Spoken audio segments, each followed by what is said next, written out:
I'm going to be demonstrating the FlexiCapture invoice product.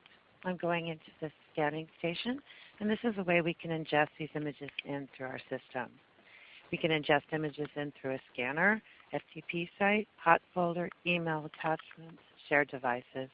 I'm going to simply create a batch. Once that batch is created, I'm going to go ahead and select some images that we'll bring into the system. Now this can be set up to be automatically imported into your system. Bring them in, it can pull it every so often. Once this batch is in, I can go ahead and review this document. If I need to rotate them, if I want to combine any documents together, I can do that. But if I don't rotate it at the time of scanning, the project will catch it on the other end. We do verify the orientation. So at this point, I'm going to send this batch off. So we're going to send it up to our central processing station, and that's where it's identified, OCR'd, and the metadata is extracted.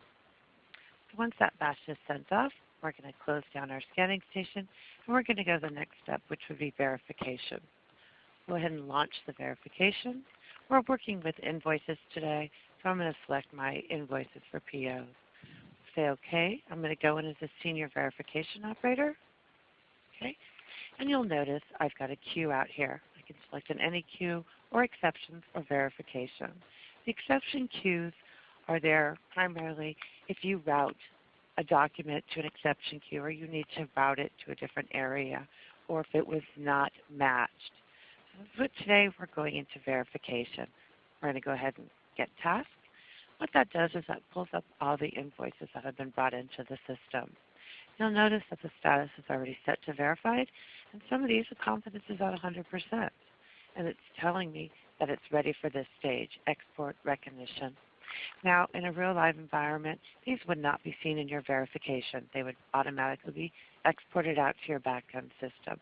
So the only verification you would need to do is for ones that did not meet the confidence level and had any rule violation. So let's just take a look at this first one. You'll notice that we have a status. It's valid. There are different types of statuses. You can tell us why it was an exception or why it was rejected. So we cancel that. We also tell you what type it is. Is it an invoice or is this a credit note? We also look up for your business unit and your vendor. Your business unit and your vendor are a master database file that we've cached down to our local servers to pull that information up. We can go through and look at this.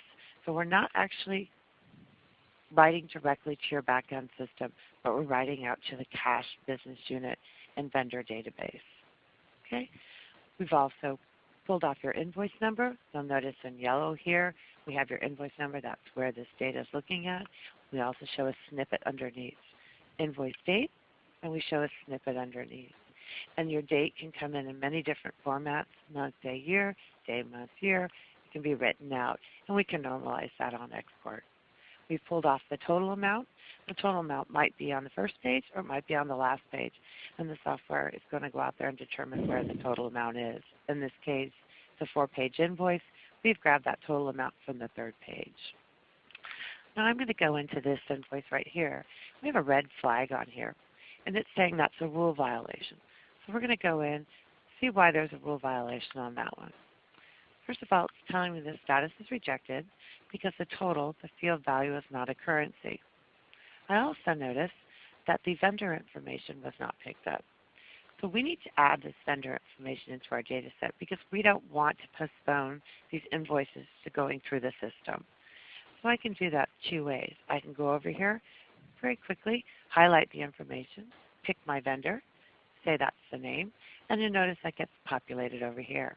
Or I can simply click in this box, highlight the street, it'll be populated. So I move right in there, state, zip code, and now I have my box populated. I can simply add this to my data set record. And I just wanted to state again, this does not go back to your backend database. This actually goes to the cached out value.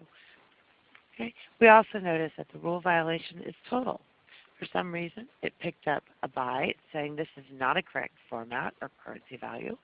So we notice that it picked up over here the do by. So we're going to remove that, and we're going to select the proper total. Now you'll also notice a train button came on here.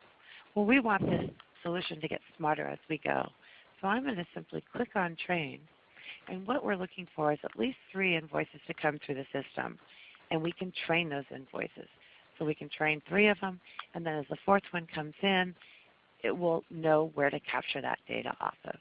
So now I've set this batch to training. We've added that vendor information, and I can go on to the next invoice. Ask me if I'd like to save. I'm going to save that. You'll notice now all my information or my batches are set to verified, so there is nothing else for me to do. I can simply close the task, and these will be exported out to your back-end system and then queued up for your next invoices to come in, and you can click on Verify.